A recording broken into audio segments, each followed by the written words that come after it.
Nameless and homeless, the small dog shivered in the gloom. He was cold and soaking wet. The river was up, and in the darkness he had fallen into the shallows.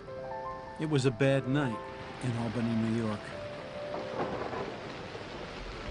But here was a lucky find, a space out of the weather. The dog wondered about the piles of gray bags. What could they be? Well, whatever they were, they smelled good, and the room was warm. "Hey, Owen, what do we got here?" asked James. "It's a cute little puppy," Owen replied. "Boy, it was cold last night. I guess it was lucky the back door wasn't shut." Owen looked around to see if any of the supervisors were near. It was against the rules to have animals in the post office. The supervisor heard about the dog the men were keeping. He came to investigate, asking why the dog was in the post office. James replied, "It's Owen's dog, sir. He's a cute 'un." The supervisor noted the pup's plaintive look, and in response the dog wagged his tail. "Won't do any harm to keep him, sir," said Owen. "He seems to love the mailbags and just needs a place to stay. And some friends," said James. So time went on, and it got colder and then warmer, but the dog still had a home in the post office. He had a name now, too, Oni, for Owen's dog. He was allowed to go everywhere the postal workers went, and one day, while watching them load a rail car with mail bags, he jumped in.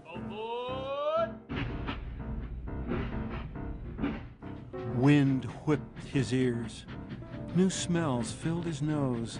They were going so fast. Gosh, thought Oni, this is much better than riding the mail wagons all the time. 142 miles to New York City, 142 miles back to Albany. That was a long way in 1889. What a lucky dog.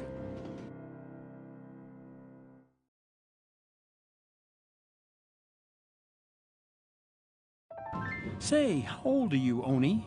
asked Carl, the mail car supervisor. Because this is a true story, some of the questions are hard to answer. No one really knows. Patting the dog, Horace said, He don't know. He's just an orphan dog, crept into the post office one day, and now he gets to ride all the mail trains, eh, Oni?" "Lucky dog," said Carl. Oni had adventures at home, too. One day, everyone thought he was missing. The mail clerks unloading the mail expected Oni to be on the wagon because he was always so responsible and dependable. He was always where he was supposed to be. To make things worse, there was a missing mail bag, a double mystery. Blocks away from the post office, Oni and the lost pouch were found. The pouch had fallen off the wagon and Oni had stayed behind. Someone had to protect the mail. "You know, little friend, I was really worried about you," Owen said. "You may be a hero now, but you had me scared there."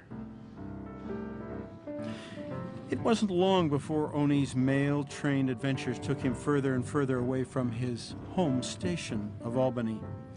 And during this time, an interesting thing happened. Everywhere he went, a note was pinned to his collar, asking employees of the railway mail service to attach a special bagging tag of leather or metal to Oni's collar to show where he had been traveling. Very soon, Oni had an impressive collection of tags, and he had many new friends. New friends like Winona Kilbridge of the Los Angeles Kennel Club, who gave him a medal for being the best traveled dog of 1893. And Walter Banning of Grand Rapids, Michigan, who had the dog show there and gave Oni a special medal.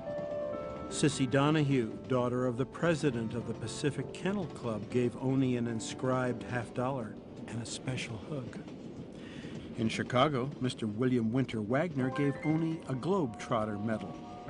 Little did Mr. W.W. Wagner know that this medal would represent a part of Oni's future. Finally, Oni met the Postmaster General, John Wanamaker, who made a long speech about how Oni was now the official mascot of the Rail Mail Service. He presented Oni with a special jacket to carry his many awards and baggage tags.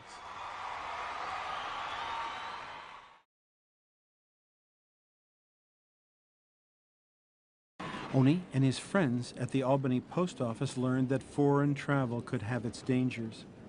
On a trip to Canada, Oni followed the mailbags into the post office in Montreal and was seized for not having a Canadian dog license.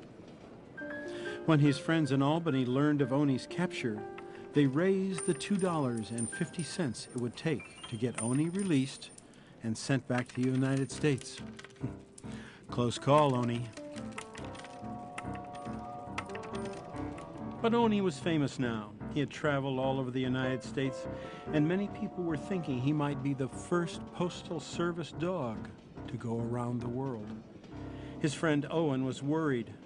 What if something happened to Oni in a faraway place and Owen couldn't get there to help him?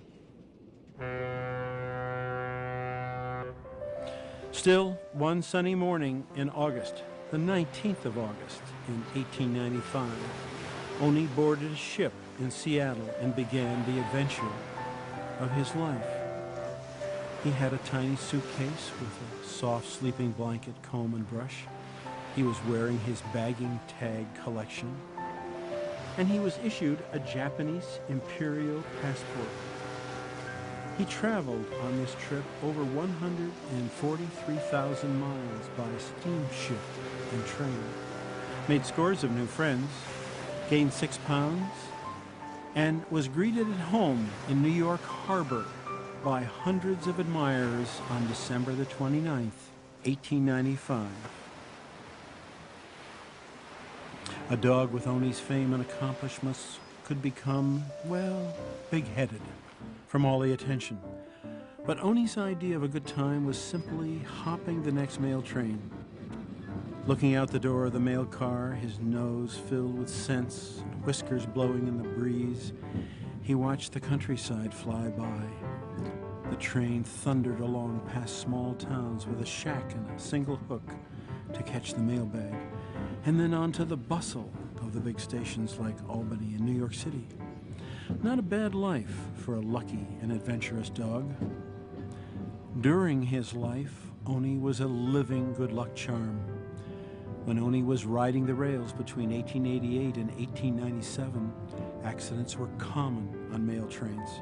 In 1893, there were more than 400 train derailments, explosions, collisions, and loss of lives of mail train employees.